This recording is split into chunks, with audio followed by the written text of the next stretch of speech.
ओम Sai Ram. Sonali Sai Subhashis channel में आप सभी का स्वागत है। खुशी क्या होती है जिसे हम हर जगह ढूंढ रहे हैं। कभी हम किसी व्यक्ति में, कभी किसी वस्तु में, यहाँ वहाँ हम खुशी को ढूंढ रहे हैं। लेकिन वो खुशी हमें कहाँ मिलती है?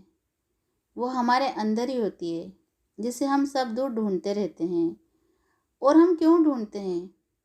इसका मुख्य कारण यह है कि जो कुछ हमारे पास है, हम उसकी ओर ध्यान ही नहीं देते हैं।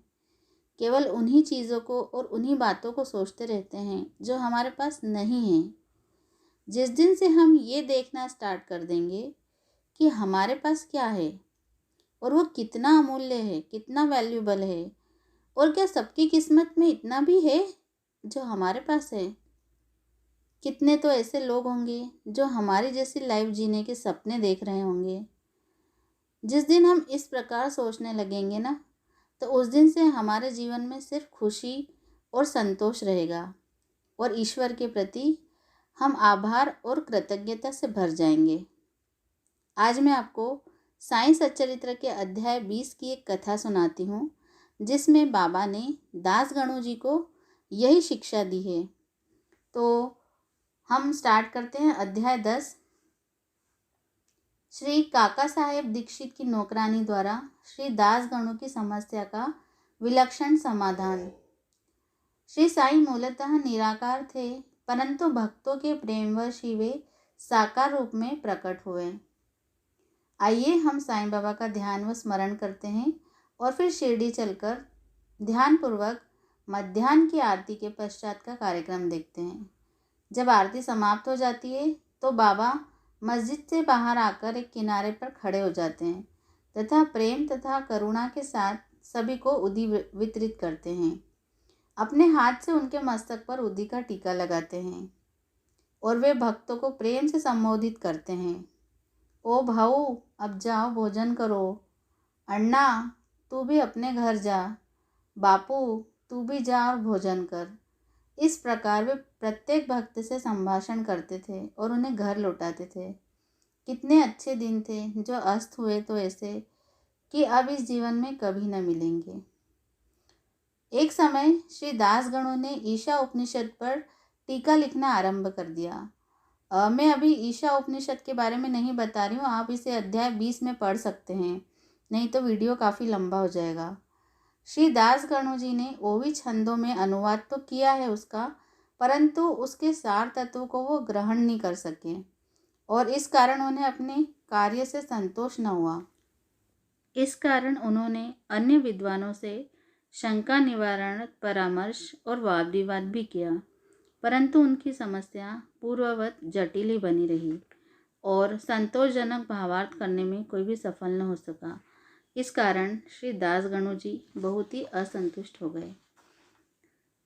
अतः श्री दास गणु जी को विचार आया कि जिसे आत्म साक्षात्कार हो चुका हो, केवल वही इस उपनिषद का वास्तविक अर्थ कर सकता है। जब कोई भी उनकी शंका का निवारण न कर सका तो उन्होंने शिरडी जाकर बाबा के दर्शन करने का निश्चय किया। जब उन्हें शिरडी जाने का शुभ अवसर प्राप्त हुआ तो उन्होंने बाबा से भेंट की और चरण वंदना करने के पश्चात उपनिषद में आई हुई कठिनाइयाँ उनके समक्ष रखकर उनसे हल करने की प्रार्थना की।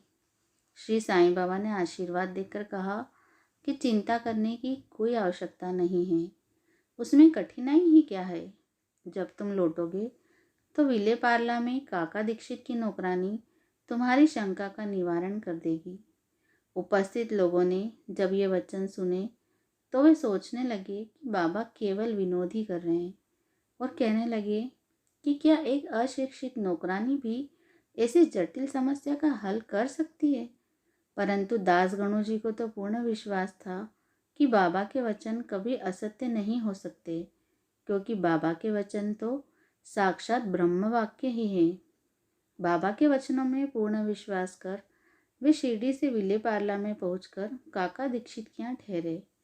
दूसरे दिन दास गणु जी सुबह की मीठी नींद का आनंद ले रहे थे, तभी उन्हें एक निर्धन बालिका के सुंदर गीत का स्पष्ट और मधुर स्वर सुनाई पड़ा। गीत का मुख्य विषय था एक लाल रंग की साड़ी।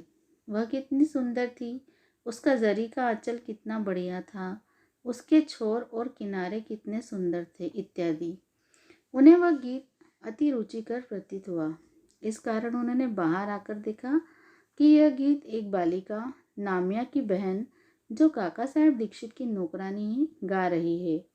बालिका बर्तन मांज रही थी और केवल एक फटे कपड़े से तन ढके हुए थी। इतनी दरिद्र परिस्थिति में भी उसकी प्रसन्न मुद्रा देखकर श्री दासगणु जी को दया आ गई और दूसरे दिन श्री दासगणु जी ने श्री प्रधान से उस निर्धन बालिका को एक उत्तम साड़ी देने की प्रार्थना की। जब श्री प्रधान ने उस बालिका को एक धोती का जोड़ा दिया, तब उसकी प्रसन्नता का पारावार न रहा। दूसरे दिन उसने नई साड़ी पहनी और अत्यंत हर्षित होकर नाचने कूदने लगी एवं अन्य बालिकाओं के साथ वह फुगड़ी खेलने में मग्न रही। अगले दिन उसने नई साड़ी संभालकर संदूक में रख दी और पूर्ववत फटे पुराने कपड़े पहनकर आई। फिर भी पिछले दिन के समान ही प्रसन्न थी। यह देखकर दासगणु जी की दया आश्चर्य में परिणित हो गई। उनकी ऐसी धारणा थी कि निर्धन होने के कारण ही उसे फटे चिथड़े पहनने पड़ते हैं, परंतु अब तो उसके पास नई साड़ी थी जिसे उसने संभाल कर संदूक में रख लिया और फटे कपड़े पहनकर भी उसी गर्व और आनंद का अनुभव कर रही है। उसके मुख पर दुख या निराशा का कोई भी निशान नहीं था। इस प्रकार उन्हें अनुभव हुआ कि दुख और सुख का अनुभव केवल मानसिक स्थिति पर निर्भर है। इस घटना पर गूढ़ विचार करने के पश्चात वे इस निष्कर्ष पर पहुँचे कि भगवान ने जो कुछ दिया है उसी में समाधान वृत्ति रखनी चाहिए और यह निश्चयपूर्वक समझना चाहिए कि वह सब चराचर में व्याप्त है। जो भी स्थिति उसकी दया से प्राप्त है वह अपने लिए अवश्य ही लाभप्रद होगी। इस विशिष्ट घटना में बालिका की निर्धन अवस्था, उसके फटे पुराने कपड़े और नई साड़ी देने वाला तथा उसकी स्वीकृति देने वाला, ये सब ईश्वर द्वारा ही प्रेरित था।